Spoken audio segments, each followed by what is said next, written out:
You were up late last night breaking the news that involved the Celtics, the Wizards, and the Grizzlies. What more can you tell us about how that trade went down?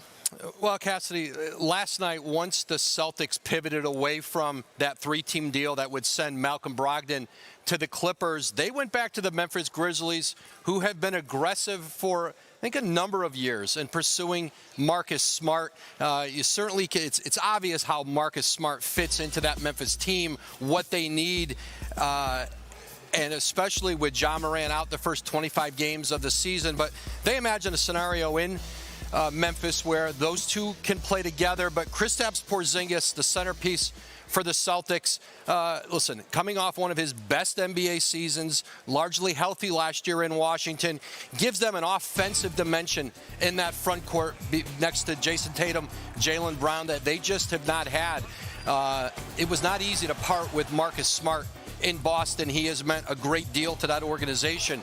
But getting this deal done now, it alleviates a little bit that logjam of guards they have in Boston. You saw the emergence last year of Derek White, and now he's going to be an even more prominent player for that organization. I know a lot of Celtics fans woke up in shock seeing Marcus Smart's name in that. I know, Perk, you're still mad about it.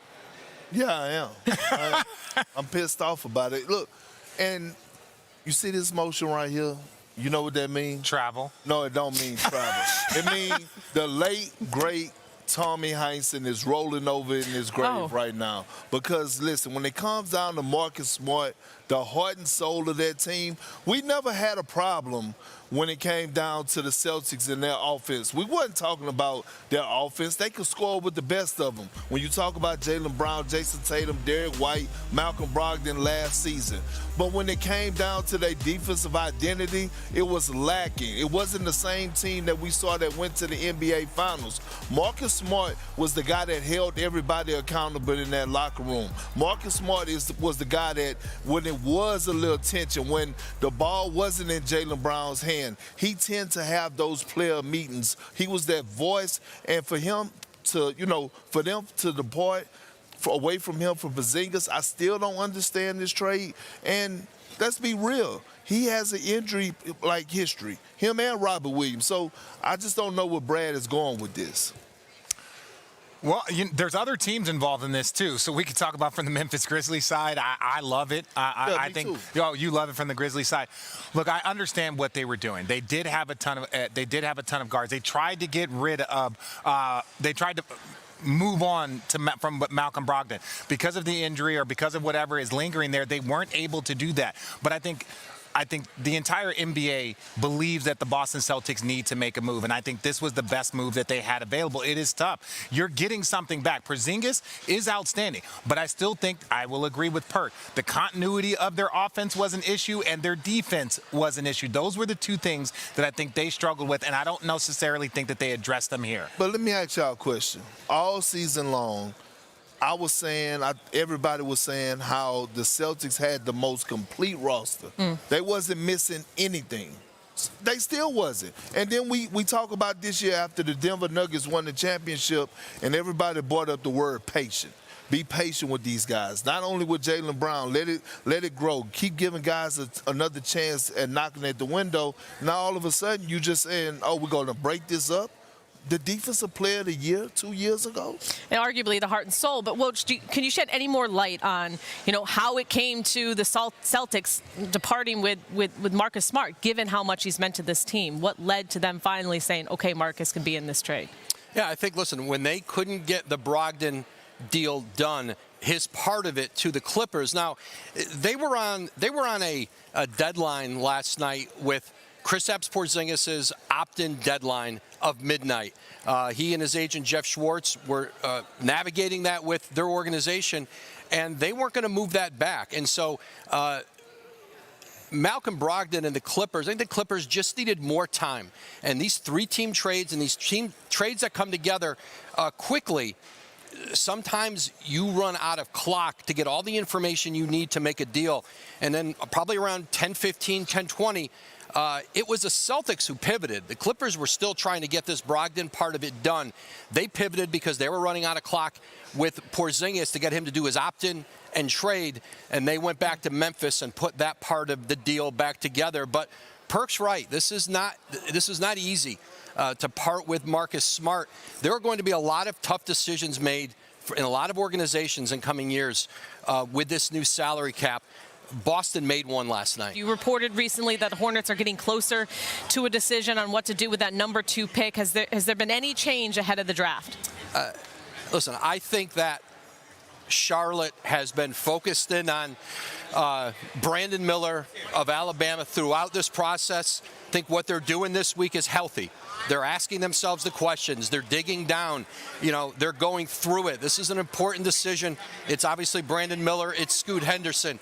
But I think still at this point, just hours from the draft, it would take a serious turn of events for Scoot Henderson to overtake Brandon Miller and become the number 2 pick. So what does this mean for the number 3 pick, and specifically for Damian Lillard there in Portland? Listen, as of now, there's not been a trade or any scenario presented to this Blazer team that's moved them to want to move out of that number 3 spot. When you are in the top 3 in the league, and especially in a draft where people see it as a 3-player draft. Now, history may not remember this as those 3 players, but right now, that's the feeling. They've got to get value there. And what they can't do in Portland is settle for the best veteran that's available out there and take 60 cents on the dollar. They've got to get value. And if they think Scoot Henderson's an all-star, then they've got to draft him in lieu of another deal out there that they think, gives them a longer runway with Dame Lillard. Of course, they want to put the pieces around Lillard, Shaedon Sharpe, their lottery pick last year. I think they can rightfully expect him to make a big jump this year. He showed a lot of promise in his first year. But I think right now, Dame Lillard's been engaged with this organization. He's been in the facility. He met Scoot Henderson. He's watched him work out. He's behaving as a player would who is engaged, a part of an organization. We have seen players in other places, when they want out, they start to go radio silent. They're not around. They're not accessible. It's been just the opposite with Damian Lillard, so you take him at his word that he wants to see it through in Portland until he tells you something differently. A remarkable deal, as Woj called it, as the Warriors are getting Chris Paul in return for Jordan Poole, the 2027 second-round pick, and the 2030 protected first-round pick. Your reaction, RJ? Where's my camera? Where's my camera? Where's my one shot? Do I have a one shot? Do I have one shot? Do I have a one shot? Where's Just it at? talk. Where's my one? We're right here. Chris, I'm praying right here. Chris, I'm praying for you, bro. You're with the Warriors. I hope you win a ring. Like this is probably it, my guy. Like, you got a great opportunity. I'm happy for Chris, and I'm happy for Jordan Poole. He gets a chance to start on his own. I'm happy for that. you, Wasn't Chris. worth a single. It wasn't, but I didn't want Perk to talk. Well, I can't talk because you requested the single, so I can't say. Oh, you got a single now? I don't want. there you go. That handsome. Please talk about Chris Paul and Jordan Poole. 360-pound version of Morris Chestnut right here. Morris Chestnut. I cheer about the break. Okay.